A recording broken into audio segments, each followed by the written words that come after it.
오늘은 예수님이 고난을 당하시고 죽임을 당하시기 위해서 예루살렘 입성하신 그 날을 기념하는 주일입니다. 예수님께서 예루살렘에 입성하실 때 우리가 잘 아는 대로 어린 나귀를 타고 입성을 하게 되는데, 그때 많은 군중들이 나와서 종려나무 가지, 이 팜트리라고 하는 거죠. 종려나무 가지, 그 큰 가지를 흔들면서 호산나 다윗의 자손이여 주의 이름으로 오시는 이 곧 이스라엘의 왕이시여, 이렇게 소리를 외쳤던 것을 볼 수가 있습니다. 예수님 예루살렘 입성하실 때 그렇게 종려나무 가지를 흔들면서 환호했기 때문에 종려주일이라 이렇게 이제 얘기를 하기도 합니다. 왜 군중들이 예수님이 예루살렘에 오실 때 그렇게 환호했을까?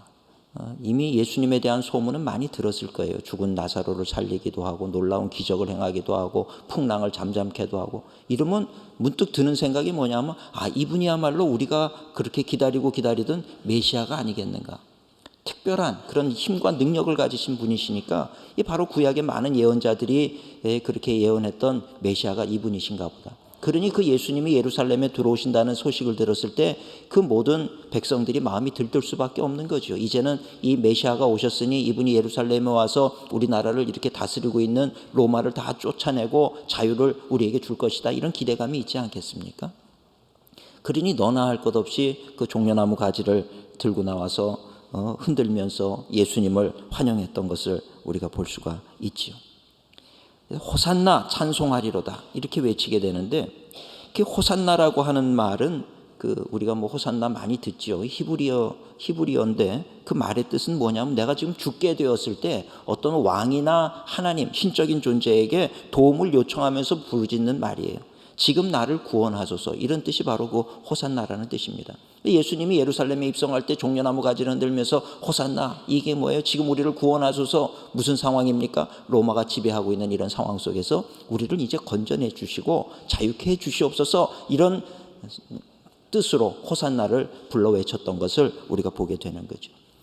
근데 한 가지 오해가 되는 것이 있는데, 예수님이 메시아로 오신 것은 맞지만 그 예수님은 우리를 로마의 지배로부터 자유케 하는 그런 정치적이고 군사적인 그런 메시아가 아니고, 우리를 죄에서 자유케 하기 위해서 오신 바로 하나님의 아들, 우리의 구세주 메시아라고 하는 것을 이스라엘 백성들은 이해하지 못했던 거죠. 예수님이 오시니 이제는 모든 것이 우리가 자유를 얻게 됐다, 이런 생각을 하고 있었는데, 가만히 보니까 예수님이 오셔서도 별 다른 어떤 군사적인 움직임이나 조직적이고 혁명적인 그런 움직임이 없는 걸 보니까 그 이스라엘 백성들의 이 마음속의 기대감이 점점 절망으로 빠지게 되는 거죠. 희망이 절망으로 떨어지게 되면서, 이 절망이 극에 달하면 어떻게 됩니까? 분노로 터져 나오게 되는 거죠. 이게 바로 인간의 마음이라는 거예요. 그래서 얼마 전에 예수님이 예루살렘 입성하실 때만 해도 예수님 그러고 박수갈채를 보냈지만, 이 마음이 절망으로 빠지고 분노로 변하게 되니까 그 다음엔 뭡니까? 팔을 들어서 빌라도 법정에서 십자가에 못 박아 죽이라고 외치는 그런 군중들로 바뀌어버리는 것을 우리는 성경을 통해서 볼 수가 있다는 것입니다. 우리는 성경을 보면서 사람들이 이럴 수가 있을까? 이렇게 마음이 그냥 쉽게 변하나? 우리는 이렇게 생각할지 모르지만 실제로 오늘 우리의 마음도 별반 다르지 않다는 거예요. 우리도 예수님을 잘 믿고 별 문제가 없을 때는 감사합니다, 이렇게 얘기를 하지만, 우리도 상황이 조금만 어려워지면 우리의 마음이 이내 불평 원망으로 바뀌게 되고 예수님을 향해서도 그 믿음도 떨어져 버리는 우리들의 모습을 보지 않습니까? 성경에 보니까 예수님의 제자들도 그랬어요. 군중들이 그렇게 변한 거는 이건 별 문제도 아니더라고요. 가룟 유다는 제자임에도 불구하고 예수님을 팔아먹었어요. 베드로는 예수님을 저주하면서까지 모른다라고 부인을 했고, 예수님 십자가에 달려 죽을 때 제자들은 아무도 그 밑에 있질 않았어요. 다 도망쳐버리고 예수님 곁을 지켜주는 사람은 아무도 없었다고 하는 것입니다. 이것이 사람의 마음이더라는 거죠. 그래서 지혜로운 사람은 내 마음의 결심을 믿지를 않아요. 나는 한다면 합니다, 이거 어리석은 사람의 얘기인 거예요. 내가 할 수 있습니다, 이것도 어리석은 생각이죠. 우리가 할 수 있는 거 없어요. 내가 마음에 결단하고 행하지 못했던 것들이 얼마나 많습니까? 지혜로운 사람이라고 하면 하나님이 돕지 않으면 우리는 아무것도 할 수 없다는 것을 고백하는 사람이 지혜로운 사람인 줄로 믿으시기를 축원을 드립니다. 예수님이 상황을 한번 생각을 해보세요. 이제 어린 나귀를 타고 예루살렘에 입성을 하는데, 다윗의 자손이요 그리고 호산나를 외치면서 종려나무 가지를 흔드는 그 사람들을 보면서 예수님의 마음이 기뻤겠느냐, 이 말이죠. 며칠이 지나면 나를 십자가에 못 박으라 그럴 사람들이다. 이걸 아신단 말이죠. 베드로가 나를 부인할 것이라고 하는 사실까지 아셨잖아요. 그러니 예수님은 이 군중들도 변해서 그래서 예수님을 십자가에 못 박으라는 그 사람들인데, 그 사람들의 지금 순간적으로 나에게 주는 저런 어떤 나를 찬송하는 저런 이야기들, 그거에 대해서 예수님의 마음이 과연 기뻤겠느냐? 아니라는 거죠. 오히려 착잡하셨을 거예요. 저는 오늘 이 고난주간, 이 한 주간이 고난주간인데, 근데 이제 이때 예수님이 제자들에게 배신을 당하고 채찍에 맞으시고, 그리고 군중들이 증오하면서 예수님을 십자가에 못 박아라. 그래서 결국은 십자가에 달려서 죽임당하시는 이 한 주간 동안 일어나는 그런 일들입니다. 이런 상황 속에서 예수님의 마음이 어떠하셨을까? 또 이런 상황 속에서 어떻게 보면 억울한 상황이에요. 어떻게 보면 외로운 상황이고, 어떻게 보면 정말 힘든 상황이죠. 이런 힘든 상황 속에서 예수님은 어떤 방식으로 이것을 버텨나가고 이겨나가셨고 어떤 모습을 보여주셨는가? 우리가 이 고난주간에 묵상해 봐야 될 그런 부분이라고 하는 것입니다. 저는 예수님께서 이런 고난의 상황 속에서 우리에게 보여주셨던 두 가지 교훈의 말씀을 잠시 생각해 보고 함께 은혜를 나누고자 합니다. 첫째는 책임을 지셨다라고 하는 거예요. 끝까지 책임을 지시는 존재, 책임질 줄 아는 존재가 돼야 된다, 이런 교훈을 우리에게 남겨주시고 있는 것을 볼 수 있다는 얘기입니다. 우리가 이 현대를 살아가면서 보고 싶은 리더십, 이제 우리가 대통령 선거도 얼마 앞두고 있습니다만, 우리가 찾고 있는 리더십은 어떤 리더십입니까? 책임을 질 줄 아는 리더십 아니겠습니까? 사람들이 권력을 얻기 원하지만 거기에 따른 책임에 대해서는 다 회피하려고 그러는 이것이 일반적인 사람들의 모습이에요. 그러다 보니까 우리는 어떤 사람을 선출해내고 얼마 가지 않아서 이내 실망해버리는 그런 모습들, 여태까지 우리가 계속해서 경험해 온 바 아니겠습니까? 근데 사실은 그런 지도자뿐만 아니라 오늘 우리의 모습도 별반 다르지 않다는 거예요. 우리도 어떤 일에 대해서는 영광받기를 좋아하고 어떤 자리에 올라가기를 좋아하고 대접받기를 좋아하지만 거기에 합당하게 우리가 뭔가에 대해서 책임지려고 하는 그런 모습들이 우리의 삶 속에 있느냐? 별로 찾아보기 쉽지 않다는 얘기죠. 내가 그리스도인으로 오늘 이 시대를 산다는 것은 무엇을 뜻하겠습니까? 예수님이 보여주시고 가르쳐 주신 대로 사는 것, 그것을 의미하는 거예요. 오늘 우리가 크리스찬이 돼가지고 제일 쉽게 오해하는 부분 중에 하나는 뭐냐면 예수님께서 어떤 인생을 사셨는지 아는 것, 내 머릿속에 지식으로 집어넣는 것, 그것이 곧 내가 그리스도인답게 사는 것이라고 착각하는 사람들이 많이 있더라는 거예요. 예수님이 어떤 일을 하셨고 어떤 기적을 베푸셨고 어떻게 죽으셨고 이것을 아는 것도 중요하지만 그 아는 것에서 그친다라고 하면 우리는 그리스도인의 삶을 사는 것이 아니에요. 왜냐하면 그리스도인, 크리스찬이라고 하는 말의 뜻은 주님이 가신 그 길을 따라가는 사람들이라는 뜻이 있기 때문에 그래요. 따라가지는 않으면서 예수님 그렇게 하셨어요, 그걸 안다고 해서 내가 그리스도인이냐? 아니라는 거예요. 예수님 사신 모습대로, 예수님이 어떤 그런 고난의 상황 속에서, 외로운 상황 속에서 보여주셨던 그 모습, 용서하셨던 모습, 책임을 지셨던 모습, 이런 모습을 우리가 배웠다라고 하면 우리도 그렇게 억울하고 때로는 분하기도 할지 모르지만, 그러나 그 속에서 우리는 그런 삶을 살아가게 될 때 우리는 비로소 그리스도인이라 이렇게 칭함을 받을 수가 있다라는 이야기입니다. 오늘 고난주간에 예루살렘을 입성하셔서 행하신 그 예수님의 모든 행적에서 우리가 제일 첫 번째로 배울 수 있는 건 뭐냐 하면 바로 책임감이더라는 거예요. 당시의 군중들, 예루살렘 입성하는 주님을 향해서 연호하고 환호하고 찬송했던 그들이 빌라도 법정에서 예수님을 향해서 십자가에 못 박아버리라. 어떻게 보면 참 잔인하지요. 너무 잔인해요. 내 기대감에 맞지 않다고 해서 이렇게 잔인할 수 있는 겁니까? 십자가형이라고 하는 게 얼마나 힘든 형이고 무서운 형입니까? 그러나 그럼에도 불구하고 아랑곳하지 않고 그까짓 사람 그저 십자가에 못 박아 죽여버려라, 이런 투 아니었겠습니까?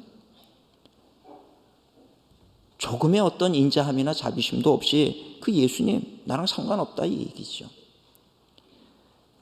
그런 군중들, 또 가룟 유다는 예수님을 팔고 제자들은 예수님을 다 버리고 도망을 가버리고 부인하고, 이런 배신의 상황 속에서 예수님은요 침묵하셨다는 거예요.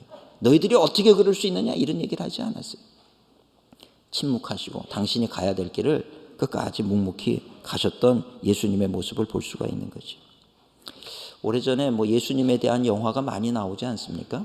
무슨 영화인지는 제가 제목은 기억이 안 나지만 제 머릿속에 벌써 10년이 넘도록 제 머릿속에 각인되어 있는 한 장면이 있어요.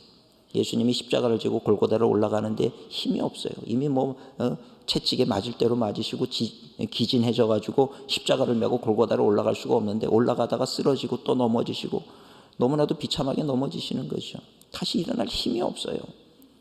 모든 그냥 에너지가 다 제로로 다 빠져버린 그런 상태예요. 땀을 흘리시면서. 근데 그런 상황 속에서 잠시 심호흡을 몰아쉬시고는 다시 일어나시는 거예요. 돌아서 눕고, 그리고 무릎을 꿇고 일어나는 거예요. 두 주먹을 꽉 쥐고 이를 악물고 일어나서 그 십자가를 쥐고 내가 가야 할 그 길을 향해서 올라가는 거예요. 몸이 깨어지고 부서지는 그런 아픔을 감수하면서도 내가 가야 될 십자가의 길을 걸어가시는 그 모습이 저에게는 참 큰 감동이었습니다. 맞아.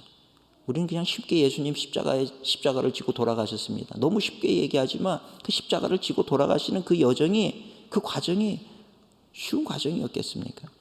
오죽하면 예수님께서 겟세마네에서 기도할 때 할 수만 있으면 이 잔을 나에게서 옮기시옵소서. 그러나 나의 원대로 마시고 아버지의 원대로 되기를 원합니다. 이렇게 기도를 하셨겠습니까? 그 과정이 결코 쉬운 과정은 아니거든요.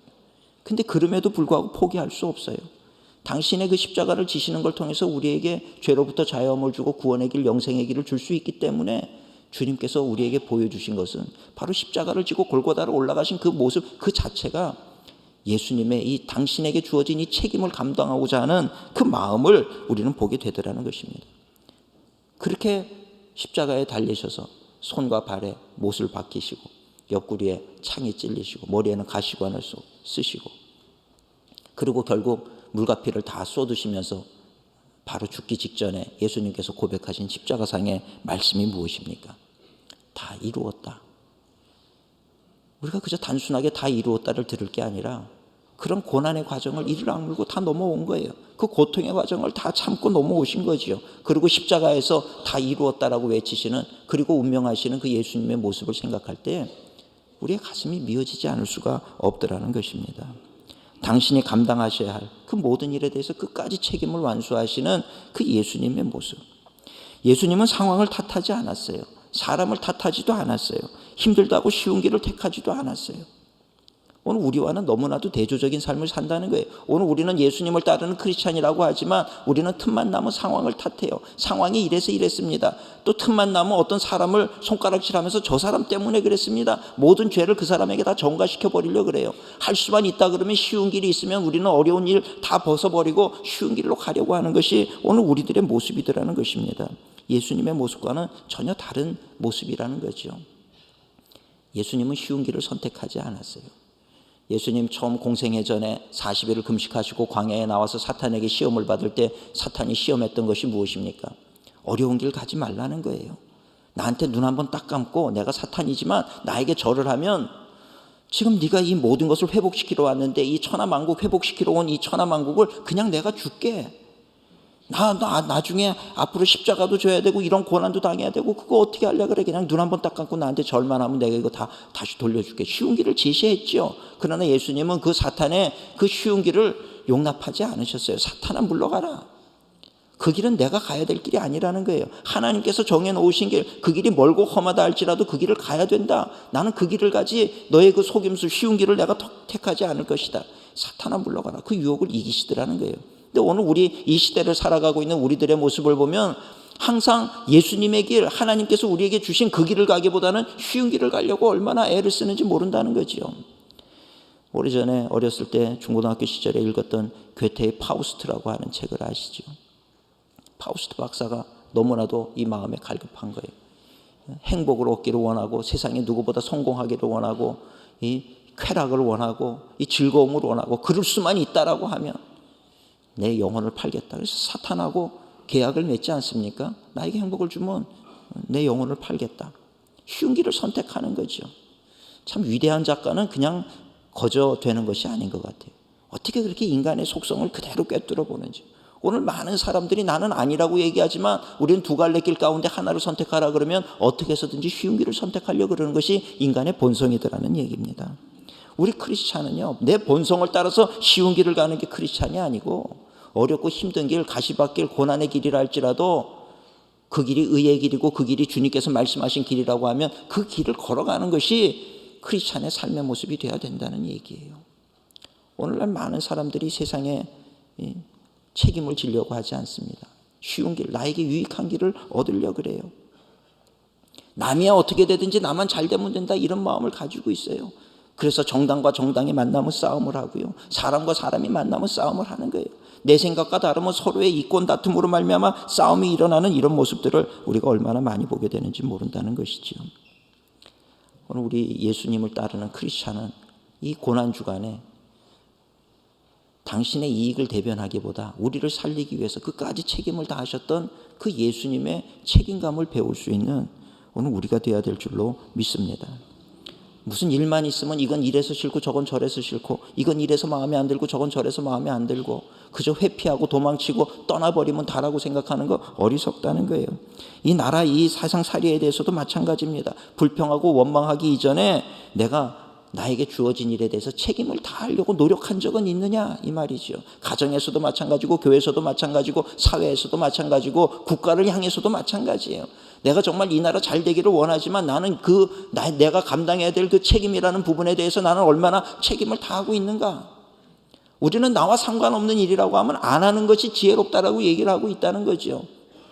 만약 그 논리라고 하면 예수님이 우리를 위해서 죽어야 될 이유는 하나도 없다라고 하는 이야기입니다. 예수님이 우리에게 보여주신 것은 내가 얼마나 남들보다 이득을 많이 취하느냐가 아니라 오히려 내가 헌신하고 죽음으로 말미암아 얼마나 많은 생명을 살리느냐, 이게 주님의 관심이었다는 거죠. 그러나 오늘날 많은 크리스찬들은 절대로 손해보는 일은 하지 않으려고 하고 살아가고 있는 모습을 우리는 본다는 이야기입니다.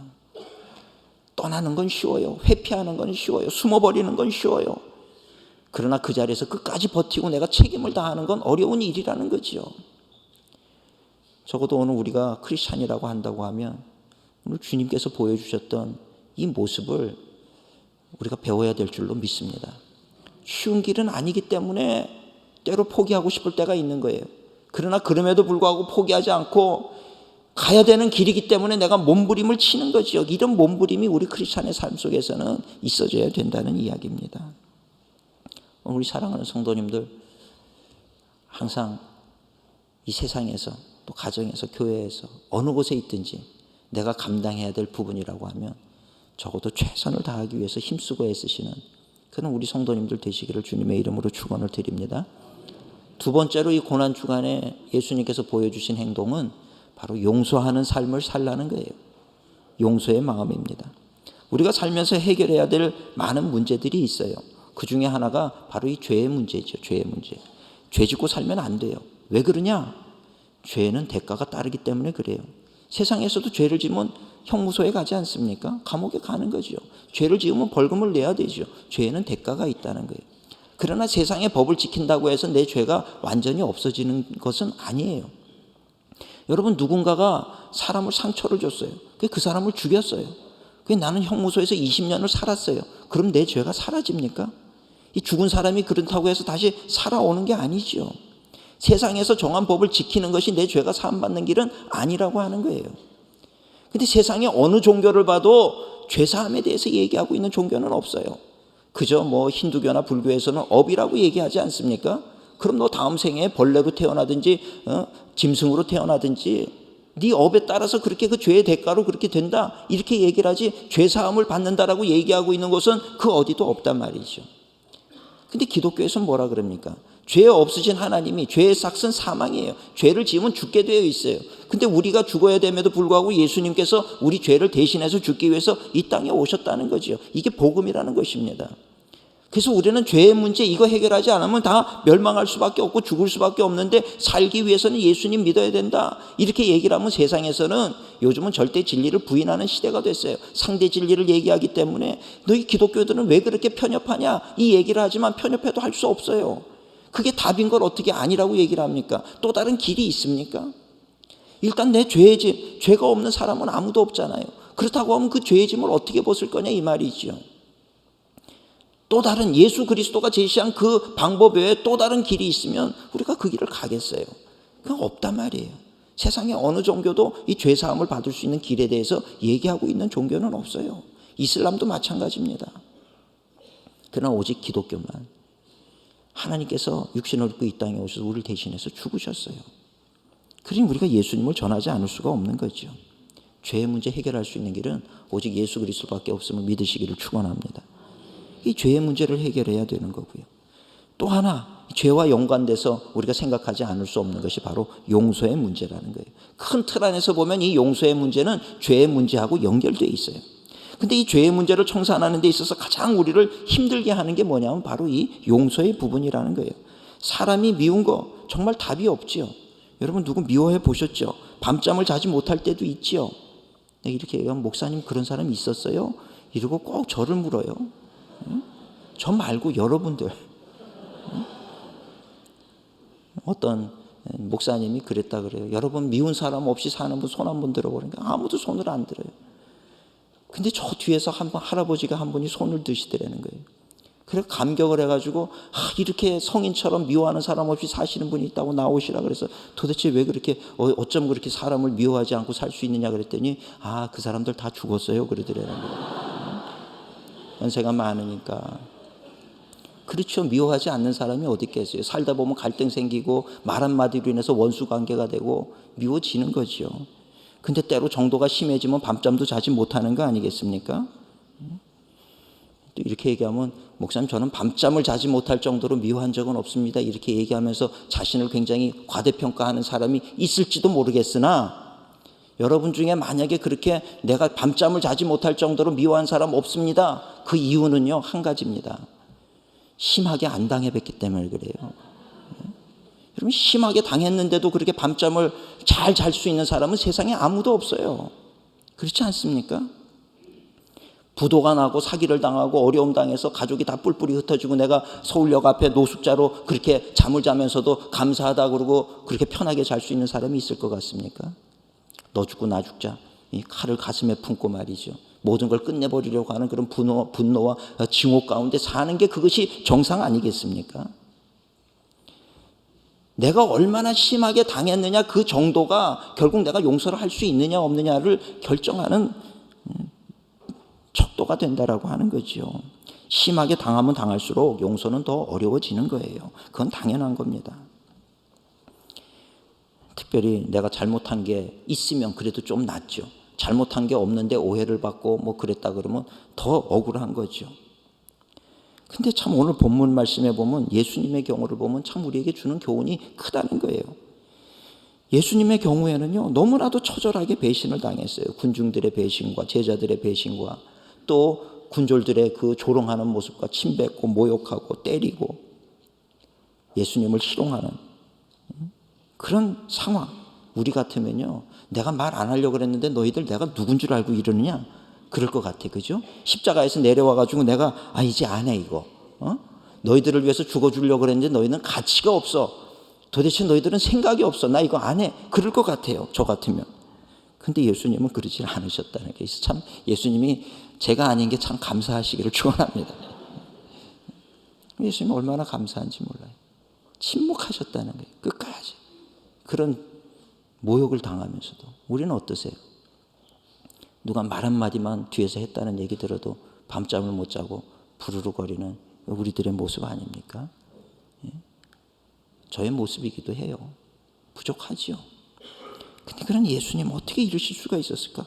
당신의 손에 못을 받고 있어요. 가시관을 씌우고 희롱을 하고 침을 뱉어요. 그냥 그 사람들을 향해서 예수님이 뭐라 그랬는지 아십니까? 성경에 보면 저 사람들의 죄를 용서해 달라는 거예요. 아버지 저들을 사하여 주옵소서. 자기들이 하는 것을 알지 못하기 때문에 저렇습니다. 어떻게 이런 기도를 할 수가 있느냐는 거죠. 참 우리 예수님 얼마나 참 좋으신 예수님인지 몰라요. 우리 같았으면 십자가 위에서 눈을 똑바로 뜨고 말이죠. 내가 너희들 한 거 다 기억할 거다. 똑똑히 기억할 거다. 안 잊을 거다. 그래도 분이 안 풀려. 그럼 어떻게 됩니까? 그 다음에 이제 저주로 들어가죠. 2단계로. 너희도 똑같이 당할 거다. 잘 되나 보자. 너희가 잘 되면 내 손에 장을 찢을 거다. 그래도 분이 안 풀려. 그럼 어떻게 됩니까? 자녀들까지 막 저주하는 거예요. 너희 자녀가 어떻게 되고 아내가 어떻게 되고 막 이제 막 가족 인신공격까지 막 들어가고 그래도 막 성이 안 풀려가지고 그러는 게 우리 사람들의 모습 아니겠습니까? 이런 얘기하면 어떤 분이 그래요. 목사님 화낼 때는요 그렇게 해야 돼요. 그래야 내가 살아요. 이 속에 담아두면 병이 된다는 거예요. 그렇게라도 막 하고 나면 속이 시원해지니까 좀 살겠다는 거죠. 맞아요. 요즘에 그래서 심리치료할 때 보면요, 심리치료를 어떻게 하냐면 이 속에 담아두지 않고 모든 것을 다 쏟아내게 만들어요. 그래서 가정에 부부간에 문제가 있으면 남편과 아내를 그 실험실 안에다가 놓고 이 속에 있는 걸 다 퍼부라 그래. 퍼붓는 동안 남편 가만히 있으라고 다 퍼붓고, 그 다음에 이제 남편이 아내를 향해서 퍼붓고 싶은 게 있으면 다 퍼부라 그러고, 그리고 막 하다 보면 속이 시원해지니까 문제가 해결된 것 같아서 서로 끌어안고 해결이 되더라고요. 그런 게 심리치료 가운데 쓰이기도 해요. 이 내 마음속에 담아두지 않고 모든 것을 다 발산해버리는 사람은요, 확실히 병이 적어요. 그런데 소심해가지고 모든 것을 가슴에 담아두면요, 이게 병이 되는 거예요. 그런 것들이 세상적으로는 치료 방법이기도 하나 더 좋은 치료 방법이 있다는 거예요. 그건 뭐냐면 주님 앞에 나와서 기도하는 것인 줄로 믿습니다. 하나님의 은혜를 힘입으면 참 놀랍게도 내가 미워하던 그 사람이 미워지지 않더라는 거예요. 하나님 앞에 나와서 우리가 기도를 하는 게 중요한데 어떻게 기도를 해야 돼요? 하나님, 이 원수를 갚아주시옵소서, 이런 기도는 아니지요. 그 사람에 대해서 원수 갚아달라는 기도가 아니라 우리가 하나님 앞에 기도할 때는 하나님, 내 마음이 이렇게 아픕니다. 내 마음이 이렇게 고통스럽습니다. 이런 문제에 대해서 아무도 나를 이해해주고 나를 돌아봐주는 사람이 없습니다. 하나님, 어떻게 해야 됩니까? 하나님 도와주세요. 내가 바랄 분은 하나님밖에 없습니다. 하나님을 의지하고 또 의지하게 되어질 때 참 신기한 거는요, 그렇게 울면서 기도를 하면 하나님의 은혜가 우리에게 임한다는 거예요. 이상하게 내 마음속에 무거운 짐을 하나님께서 건져 가신 것 같아요. 가벼워지더라는 거죠. 그걸 경험해요. 이런 걸 경험하면서 우린 그 기도를 통해서 하나님은 정말 살아계신 하나님이시로구나, 이걸 우리가 깨닫게 되는 거죠. 그런데 더 기도하면 어떻게 되는지 아십니까? 그 다음에는 내가 미워하던 원수처럼 여기던 그 사람의 약점을 하나님이 알게 하세요. 그 사람도 약한 사람이다. 그 사람의 아픔을 깨닫게 해주세요. 그러면 내가 이 사람 미워하는 기도를 하다가 내 기도 제목이 바뀌어가지고 이제는 이 사람을 중보기도 하면서 하나님, 그 사람도 붙잡아 주세요, 축복하는 기도를 하고 있는 나 자신을 보게 된다는 거예요. 이것이 기도의 응답인 거죠. 우리 성도님들 이런 차원의 기도 응답 받으시기를 축원합니다. 우리가 기도를 하면서 하나님, 그 원수 망하게 해주시고 어렵게 해주세요. 그래서 진짜 어려워지니까 기도 응답 받았다, 이런 기도는 좋은 기도가 아닌 거예요. 그거는요, 정말 하나님의 기도 응답인지 우리가 다시 한번 곰곰이 생각해 봐야 돼요. 그건 하나님의 기도 응답이 아니라 사탄의 응답일 가능성이 높다는 거죠. 망하는 것이 아니라 살게 해달라고 기도하는 것이 우리 크리스찬의 바른 기도인 줄로 믿습니다. 그래서 이렇게 사랑하고 용서하는 마음, 인간의 마음에서는 생기지 않아요. 하나님이 부어주셔야 생기는 건데, 이 마음을 갖고 나니까 감사한 것은 내 마음속에 감동이 있더라는 거예요. 내 마음속에 감동이 있을 뿐만 아니라 세상과 나를 아름답게 만들고 풍요하게 만들고 따뜻하게 만드는 비결이 그 안에 있다는 것을 우리는 보게 되더라는 것입니다. 2010년도에 서울 가정법원에 김규옥 부장판사라는 분이 계셨어요. 한때 매스컴에 많이 소개가 됐던 분입니다. 절도, 폭행 등의 범죄 이력으로 법정에 한 여학생이 서게 됐어요. 이 여학생이 그 나쁜 짓을 많이 하고, 그래서 이제 전과가 아주 몇 범이 돼가지고 서게 되니 얼마나 두렵습니까? 이제 특정범죄 가중처벌법이라는 게 있어가지고 이게 더 무거운 형량을 받게 될 텐데 어찌할 바를 알지 못하는 그 아이에게 이 판사가 판결을 내리는데 유죄, 땅 유죄 판결을 내린 거예요. 그러니까 얼마나 두렵겠습니까? 근데 그 죄라고 하는 게 형량이 이제 따르잖아요. 교도소에를 가든지 어디 보호 감찰을 받게 한다든지 사회봉사를 한다든지 뭐가 있을 거 아닙니까? 그 내용을 발표하는데 그 내용이 뭐냐면 일어나서 나를 따라서 외치라는 거예요. 이것이 그 벌칙이었어요. 그 내용이 뭐냐 하면 나를 따라하라 그러면서 이 부장판사가 하는 얘기가 이 세상에는 나 혼자가 아니다, 외치라는 거예요. 이 여학생이 좀 당황스럽기도 하지만 이 세상에는 나 혼자가 아니다, 더 크게, 이 세상에는 나 혼자가 아니다, 더 크게, 이 세상에는 나 혼자가 아니다, 그 외치다가 이 여학생이 눈물이 쏟아지기를 시작을 했어요. 그 다음에 다시 따라하라 그러면서 나는 세상에서 멋진 사람이다, 나는 세상에서 멋진 사람이다, 이것을 외치게 하는 거예요. 그 사실 법정에서는 법에 따라서 판결을 받아야 되는데 이게 무슨 잘못된 것 같아 보이지 않습니까? 그런데 이 부장판사님은 얘기를 하기를 이런 판결을 내릴 수밖에 없었던 거에 대해서 얘기를 하면서 과거에 이 여학생은 똑똑하고 공부도 잘했고 꿈이 많았던 여학생이었다. 그러나 어느 날 남학생들에게 집단 성폭행을 당했고 그 다음에 정신적인 피해를 입게 되고 방황하게 되고 결국에는 저 아이가 저렇게 삐뚤어지고 저런 인생을 선택할 수밖에 없었다. 저 여학생을 보호해 주지 못하고 그런 일을 당하게 만든 우리가 가해자다. 저 여학생은 가해자가 아니라 어찌 보면 피해자다. 근데 피해자에게 무슨 벌을 주라 그러느냐. 그러면서 그것으로 모든 판결을 끝내버렸어요. 그리고 나서 그 여학생을 앞으로 나오게 합니다. 그리고 판사가 일어나서 여학생의 손을 잡아주는 거예요. 마음 같아서는 내가 내려가서 너를 꼭 안아주고 싶지만 너와 나 사이에는 이 법대가 가로막혀 있어서 이 정도밖에는 해줄 수가 없어서 미안하구나. 힘내라는 거죠. 그러고 났더니 그 다음에 그 모든 상황이 달라졌어요. 그 판결에 대해서 많은 사람들이 박수갈채를 보내기 시작합니다. 우리는 세상을 살면서 모든 걸 법대로 하면 문제가 해결이 된다고 생각할 때가 많아요. 그러나 세상을 변화시키는 건요, 법대로 해서 변화가 되는 것이 아니에요. 사랑과 용서가 있는 것이 세상을 변화시키는 줄로 믿으시기를 축원합니다. 우리 기독교의 힘이 무엇입니까? 바로 사랑과 용서지요. 그런데 우리는 말로만 사랑하고 용서했지 실제로 나가서 사랑과 용서를 하지 못했어요. 사랑하고 용서하려고 갔더니 저쪽에서 뭔가 오해가 있으면 우리는 그냥 우리의 마음의 문을 닫아버리고 내가 너희들하고 상대를 안 하겠다 그러고 등을 돌려버리는 것이 우리 크리스찬의 모습이라고 하면 도대체 누구를 통해서 사랑과 용서가 세상으로 흘러가겠느냐 이 말이죠. 오늘 예수님께서 고난을 당하시면서 보여주셨던 그 모습은 사랑은 이렇게 하는 것이고 용서는 이렇게 하는 거라고 하는 것을 우리에게 본으로 보여주신 것이 이 고난 주간에 있었던 예수님의 행적이라고 하는 것입니다. 오늘 나를 싫어하고 오해하는 사람에게 가서 사랑하고 용서한다는 것은 쉬운 일이 아니죠. 그러나 그럼에도 불구하고 입을 다물고 침묵하시면서 사랑과 용서의 모습을 보여주셨던 그 예수님의 모습이 오늘 우리의 모습이 된다라고 하면 이 세상이 얼마나 달라질 것인가. 우리 사랑하는 성도님들 이 고난 주간에 이 사랑과 용서에 대해서 깊이 묵상하시기를 주님의 이름으로 부탁을 드립니다. 세상에 대해서 내가 책임을 지고 사람에 대해서 사랑하고 또 나를 공격하는 사람에 대해서 용서하는 마음을 가지고 산다라고 하면 우리가 사는 이 세상은 변화되고 따뜻해지고 아름다워지고 살만한 나라가 되어질 줄로 믿습니다.